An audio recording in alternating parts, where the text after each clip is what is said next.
Assalamualaikum warahmatullahi wabarakatuh. Saudara-saudara, hari ini dan kemarin saya ditelepon oleh keluarga saya. Mereka bertanya bagaimana cara memilih bibit sawit supaya kami nanti tidak kecewa karena menunggunya sangat lama. Itu sampai 2 tahun 3 tahun baru nampak bibitnya bagus atau tidak. Di sini saya ingin menjelaskan kepada keluarga saya, khususnya yang mau bertanam sawit, karena mereka replanting dari tanaman kebun karet menjadi kebun sawit. Baiklah keluargaku tercinta, yang pertama perlu kita perhatikan yaitu bibit sawitnya awal mula ditanam di polybag yang standar. Polybag yang standar itu harus polybag yang 15 kilo ke atas karena perakarannya maksimal dari kecil. Karena kalau perakarannya maksimal, dia lebih baik untuk menyerap makanan dan air, karena sistem perakaran sawit itu mengandalkan bulu-bulu akar. Makin banyak dan makin bagus bulu akarnya, maka pertumbuhan bibit sawit akan lebih baik. Itu yang pertama. Pastikan dulu sebelum memilih bibit dan membeli bibit, carikan polybagnya yang besar.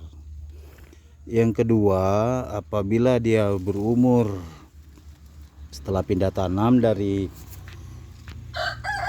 polybag kecil ke polybag besar, kira-kira umur 3 bulan 4 bulan dia pecah daun. Kalau pecah daun, usahakan dan lihat daun pelepah yang tingkat kedua ini duluan yang pecah, atau yang lebih bagus yang pertama dia sudah pecah.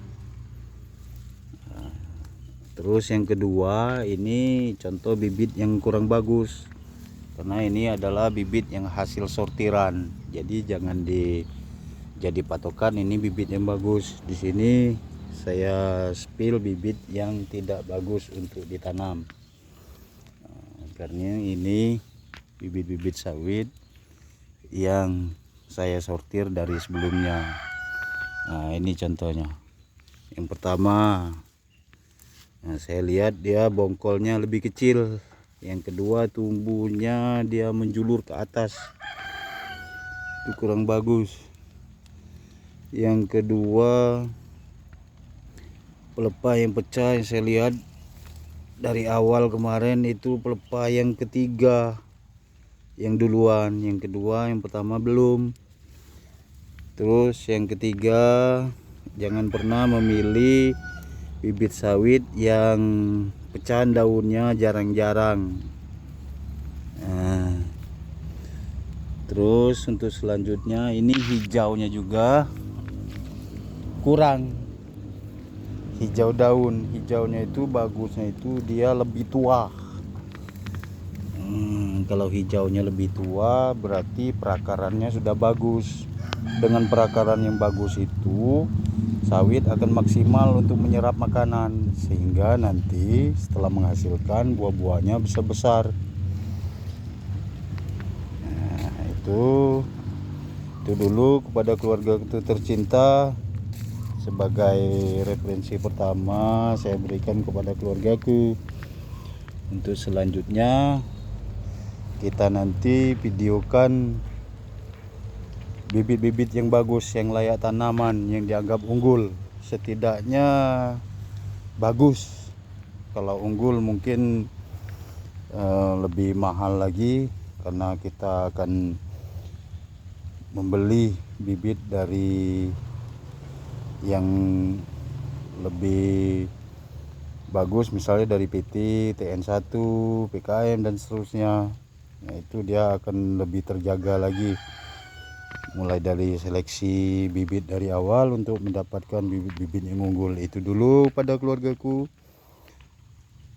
saudara-saudaraku. Besok kita videokan lagi yang lebih bagus untuk memilih bibit yang bagus. Ini jangan dicontoh, ini bibit yang kurang bagus.